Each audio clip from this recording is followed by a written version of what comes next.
fellow Shockofgod, and to a lesser extent, Michael the Archangel, I believe. Yes, this is eBilly99. Replying to the Atheist Radio show. You know, you are aware when you talk over someone, you upset them. It wasn't fair, it wasn't nice, but we expect that from you. Now, the answer they gave was pretty accurate. But here, I will explain why atheism is accurate and correct. Atheism, let me rephrase that, Shock, so you don't think I'm taking your question out of context. The proof and evidence that atheism is accurate and correct is atheism is the non-belief in a god or gods. Because I lack a belief in God or gods, atheism is correct. But you want to know why the principles of atheism is correct. You know, you should ask that instead of asking why a person does not believe, why a non-belief in God is correct. You should ask why people don't believe in God. That's a much more accurate question, and it's what you're really getting at. The reason I do not believe in God is because none of the gods I have seen prove themselves, any more than any fictional book does. The prophecies. The prophecies, a Christian's best bet into getting his way. Well, first, most of those prophecies, if read in context, what you're supposed to do as a Christian is read all stuff in context. Never say, this is a prophecy for the Messiah. Usually the Messiah is not even referred to in any of those books, with the few rare exceptions. But even those rare exceptions are prophecies that could be self-fulfilled pretty easily.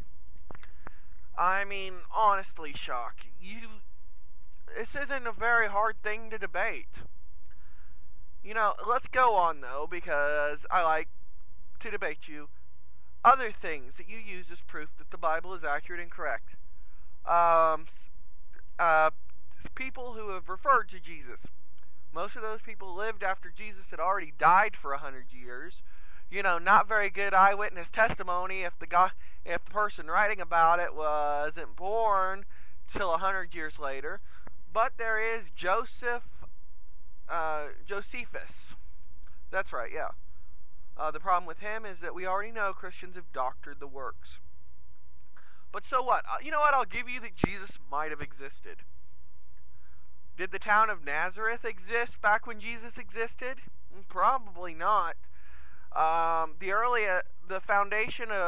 earliest record we can find of Nazareth is 200 AD. But, maybe it was a small village that no one heard of. Quite possible back then. But next we'll go with the Gospels. There are 4 Gospels. And then there's the writing of Paul. Paul is probably the most accurate because he wrote right after all this. But he had never seen Jesus other than the Damascus incident. So what honesty can we give to him? I mean, honestly. And we go further.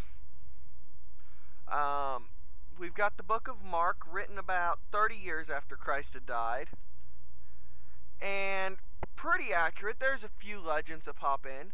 And then Mark and Luke, more legends. And then John is full of legends. So even if Jesus was originally a man, he became a deity afterwards. Oh, and the book of Mark, no resurrection story. That was added later.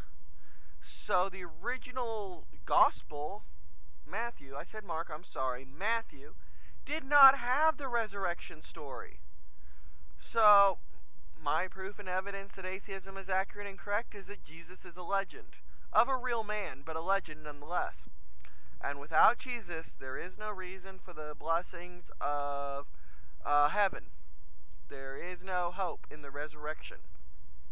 This is eBilly99. I do the thinking, so you don't have to. Peace out.